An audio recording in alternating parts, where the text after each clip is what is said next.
واقعات سلطان رکن الدین بیبرس قسط نمبر 7 اپنا اسلامک اسٹوڈیو۔ ناظرین، قیصاریہ کے مضبوط اور مستحکم قلعے اور شہر کو پامال اور فتح کرنے کے بعد اب سلطان بیبرس نے جنوب کا رخ کیا۔ ناظرین، بڑی تیزی سے پیش قدمی کرتے ہوئے اس نے صلیبیوں کے ایک اور انتہائی مضبوط اور مستحکم قلعے ارسوف کا رخ کیا۔ ناظرین، سلطان نے آگے بڑھ کر اپنے لشکر کے ساتھ ارسوف کا محاصرہ کر لیا۔ ارسوف ہاسپٹلز کا مرکز اور ان کا مضبوط گڑھ خیال کیا جاتا تھا۔ ناظرین، یہ ہاسپٹلز صلیبی جنگجوؤں کا ایک مضبوط اور ناقابل تسخیر گروہ خیال کیا جاتا تھا اور انہوں نے صلیبی جنگوں میں بھی بڑھ چڑھ کر حصہ لیا تھا۔ قیصاریہ شہر کا انجام دیکھ کر ارسوف کے صلیبیوں نے سلطان کا مقابلہ کرنے کے لیے اپنی جنگی تیاریوں کو عروج پر پہنچا دیا تھا۔ سلطان نے ان پر جب تابڑ توڑ حملے کر دیے اور ان کے سارے دفاعی استحکامات کو روننا شروع کر دیا، تب ہاسپٹلرز بڑے پریشان اور فکر مند ہوئے۔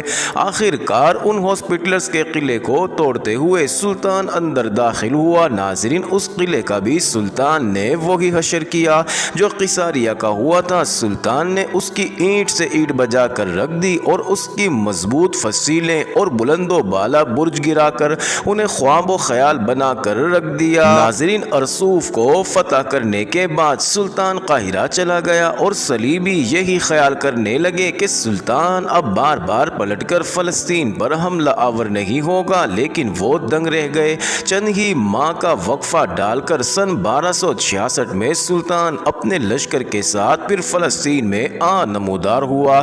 ناظرین، سلطان طوفانی یلغار کرتا ہوا آگے بڑھا اور صلیبیوں کے اس قلعے کا اس نے محاصرہ کر لیا جسے صفد کہہ کر پکارا جاتا تھا۔ ناظرین، کہتے ہیں یہ قلعہ خاصی بلندی پر واقع تھا۔ اس کے نیچے بڑی گہری خندقیں کھودی ہوئی جنہیں عبور کرنا مشکل بلکہ ناممکن خیال کیا جاتا تھا۔ اس قلعے میں ہیکلی جنگجو کثرت سے رہتے تھے جو اپنے آپ کو ناقابل تسخیر خیال کرتے تھے۔ ناظرین، یہ ٹیمپلرز کا ایک گروہ تھا جو بڑے سفاک لوگ تھے۔ وہ یروشلم میں ہیکل سلیمانی کے قریب رہتے تھے، اس لیے ٹیمپلرز یا ہیکلے مشہور ہو گئے تھے۔ ناظرین، شروع میں ان کا مقصد صرف خدمت خلق تھا، لیکن آہستہ آہستہ بعد میں یہ ایک جنگجو فرقہ بن کر نمودار ہوا اور مسلم دشمنی کو اس نے اپنا وتیرہ بنا لیا تھا۔ ناظرین، ان سب نے متحد ہو کر فیصلہ کیا کہ وہ مسلمانوں کے سلطان کا مقابلہ کریں گے اور اسے صفد پر قابض نہیں ہونے دیں گے، لیکن شاید وہ سلطان کی طاقت، قوت اور اس کے حملہ آور ہونے کے انداز سے ناواقف تھے۔ سلطان نے جب ان کے قلعے کا گھیراؤ کیا، اس کے بعد جب اس نے ان پر جان لیوا حملے کیے، ان ہیکلی جنگجوؤں کے پاؤں سے زمین کھسکنا شروع ہو گئی تھی۔ ناظرین، سلطان کے تابڑ توڑ حملوں کی وجہ سے ان ہیکلی جنگجوؤں کی لاشیں بکھرنے لگی تھی، یہاں تک کہ سلطان نے زوردار حملے کرتے ہوئے شہر کو فتح کر لیا۔ ناظرین، سلطان جب شہر میں داخل ہوا تو مزاحمت کرنے والوں نے سلطان کے سامنے ہتھیار ڈال دیے۔ سلطان نے قلعے میں داخل ہو کر عام شہریوں کو تو مکمل امان دے دی، انہیں حکم دیا کہ وہ اپنے گھروں میں رہیں، کوئی ان سے تعرض نہیں کرے گا، ان کی جانوں کو کوئی خطرہ نہیں۔ لیکن صفد شہر میں جو 2000 کے لگ بھگ ہیکلی جنگجو بچ گئے تھے، انہوں نے مسلمانوں کی دشمنی کو اپنا پیشہ بنا رکھا تھا۔ ناظرین، سلطان نے انہیں معافی نہ دی اور ان 2000 ہیکلی جنگجوؤں کو اس نے موت کے گھاٹ اتار دینے کا حکم دے دیا تھا۔ ناظرین، سلطان نے ان کے ساتھ ایسا سلوک اس لیے کیا تھا کہ یہ لوگ صفد کے نواحی علاقوں میں جس قدر پر امن اور بے گناہ مسلمان آباد تھے، اکثر و بیشتر ان پر حملہ آور ہوتے،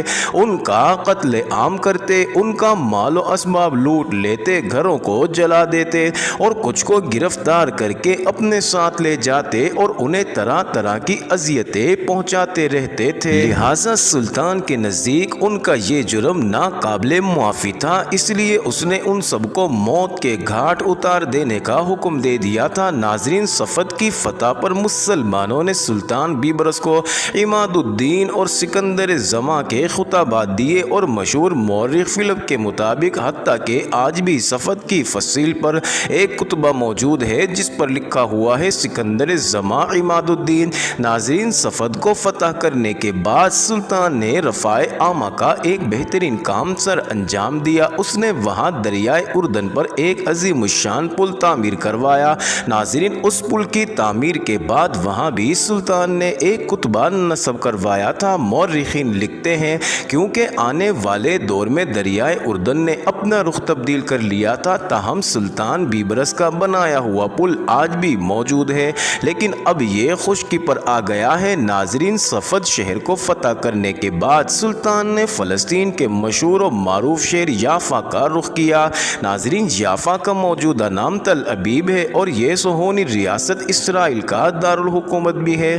ناظرین، سلطان قاہرہ سے اپنے لشکر کے ساتھ نکلا اور سیدھا اس نے یافا کا رخ کیا۔ ان دنوں یافا صلیبیوں کا ایک بہت بڑا مرکز شمار کیا جاتا تھا، لہٰذا انہوں نے جان توڑ کر سلطان بیبرس کا مقابلہ کیا اور وہ ہر صورت میں چاہتے تھے کہ یافا شہر ان کے ہاتھ سے نہ نکل جائے، لیکن سلطان نے اس انداز میں اس قدر زندہ دلی، جرأت مندی اور دلیری کا مظاہرہ کرتے ہوئے یافا پر اپنے لشکر کے ساتھ حملے شروع کیے۔ سلطان کی صرف 12 گھنٹے کی یلغار کو یافا کے جنگجو برداشت نہ کر سکے اور یافا کو سلطان نے فتح کر لیا اور قلعہ کی فصیل پر سلطان نے اپنا پرچم لہرا دیا تھا۔